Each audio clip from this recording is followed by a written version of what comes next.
One welcome back to my YouTube channel. So guys, इस video में हम SSC ER reason का जो भी अपडेट आया है उसके बारे में डिस्कस करने वाले हैं। तो अगर आप ईआर रीजन के हैं तो वीडियो देखिएगा, अदरवाइज़ आप स्किप करके जा सकते हो। तो यहाँ पे 29 दिसंबर को पोस्ट कैटेगरी ER 10923 फेज़ 11, ठीक है, यहाँ पे स्क्रूटनी का स्टेटस आपका जारी हो गया है। एक मिनट, इसके ऊपर हम क्लिक करते हैं। ये फाइल ओपन हो गई है यहाँ पे।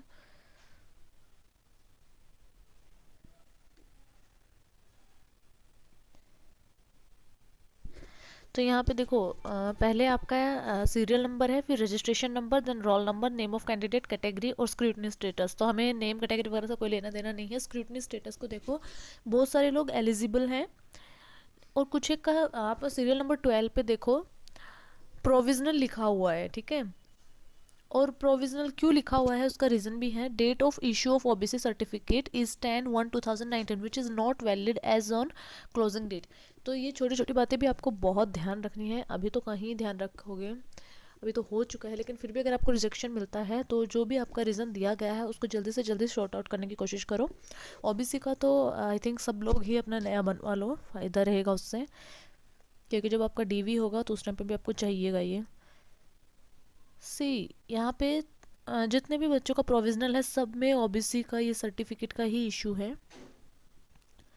A to Z में ओबीसी सर्टिफिकेट का इशू है, किसी का भी कोई और दूसरा इशू नहीं दिख रहा है मुझे, सबका ओबीसी का इशू है।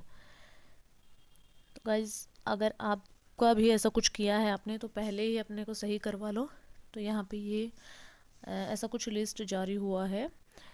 अभी ये जो नोटिस है इसी में आपका सारी चीज़ें दी हुई होंगी। आप साइट पे जाके ईआर की साइट ओपन करके सीधा वहाँ से ये डाउनलोड कर सकते हो कि आपका नेक्स्ट प्रोसेस क्या होगा। ओके, एक और पोस्ट है जिसका कोड है ER 10823। ये भी फेज़ 11 का ही है, इसका भी रिजल्ट आया है।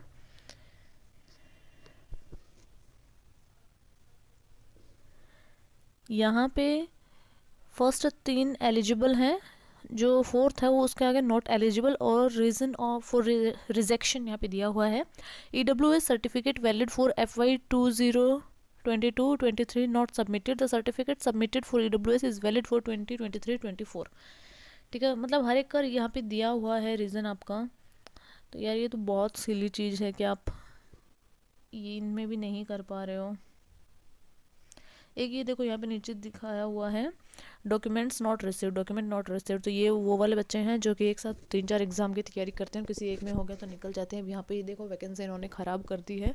कोई बच्चा जिसको जॉब की ज़रूरत थी बहुत ज़्यादा वो रह गया है और इन्होंने अपने डॉक्यूमेंट्स ही नहीं भेजे हैं। तो प्लीज़ ऐसा मत करो, मुझे तो बहुत गुस्सा आता है ऐसा देख के। इट्स ओके कि आपकी प्रैक्टिस होती है, बट यार फिर भी क्या ही बोलूँ अब मैं। तो यहाँ पे ये 2 ही थे जो कि 29 दिसंबर को आया है इनका रिज़ल्ट। उससे पहले फेज़ 10 का है, उससे पहले 21 दिसंबर को आया है फेज़ 11 में ही ER 16423 का स्क्रूटनी स्टेटस।